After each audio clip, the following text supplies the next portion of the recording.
Thank you very much, Mr. Speaker, honorable guests. It's a real honor and pleasure to be here in Astana for this very important event. As Vice President of the OSCE Parliamentary Assembly and Special Representative for Central and Eastern Asia, I am mandated to help boost parliamentary dialogue in the region in the interest of promoting greater inter-regional cooperation. I would like to express my warm thanks to the Senate of the Republic of Kazakhstan for organizing this conference, for inviting me and giving me the opportunity to speak about the role of interparliamentary diplomacy in promoting interfaith tolerance. The OSCE has 57 states that differ in sizes and interest, in economic and military strength. The OSCE is home to more than 1 billion people between Vancouver and Vladivostok, who also differ in language, in culture, in tradition, and in religion. These differences between states, peoples, culture, and religions can easily lead to conflicts and wars. And sadly enough, we can find many tragic examples in our history and even in our present. But we also know diversity is not an obstacle for peace and stability. On the contrary, we can find many proofs that diversity can be an invaluable promoter for development, wealth, content, and a rich cultural expression ladies and gentlemen, if we respect the interests, ideas, and beliefs of the others, learn about their point of views, and search for cooperation. This, ladies and gentlemen, is the aim and the purpose of the OSCE. This is the overarching objective of its Parliamentary Assembly, namely to foster dialogue, to build bridges, to create the necessary environment for successful cooperation between our nations and our people. I myself am an ardent believer in the role of interparliamentary diplomacy, and promoting tolerance and understanding between religions and supporting interfaith cooperation has always played a very important and constant role for our work at the OSCE.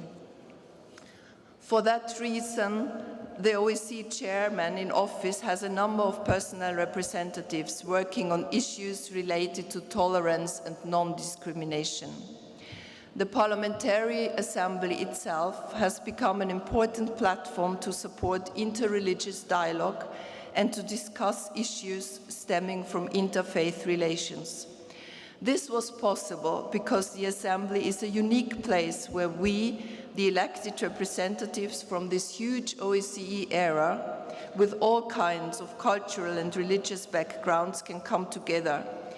It is an international place where we can gain access to knowledge and experience beyond the scope of our domestic policies, knowing which we then can take back home to inform our colleagues and our citizens.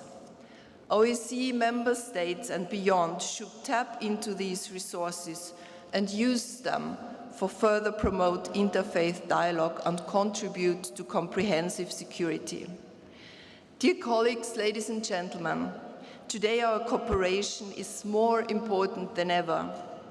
It is a time when growing groups of violent extremists try to misuse religious beliefs to justify the terrorist attacks, when they try to divide our countries and societies along religious lines, when growing numbers of our youth turn their back on our political systems in disappointment, when young people hope to find solutions to their social and economic problems within extremism and violence instead, when armed conflicts arise everywhere, even within the OSCE area, and when competing agendas and hostile rhetoric often threaten to replace productive dialogues and cooperation among our member states.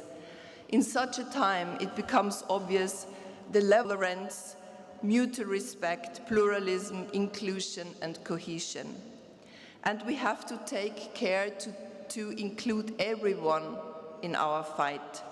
And here I also want to stress the role of women, who are often forgotten when it comes to security policy. Research shows that peacekeeping and peace building is less efficient without women. But if we want to teach tolerance, to prevent terrorism, if we want to keep our young people from becoming foreign fighters, it is women who are our most valuable partners. Ladies and gentlemen, we have a lot of work to do. Thank you, Mr. Speaker, again for bringing us together today to discuss this important topic. I look forward to hearing your statements, ladies and gentlemen, and I wish us all a successful and interesting discussion. Thank you very much.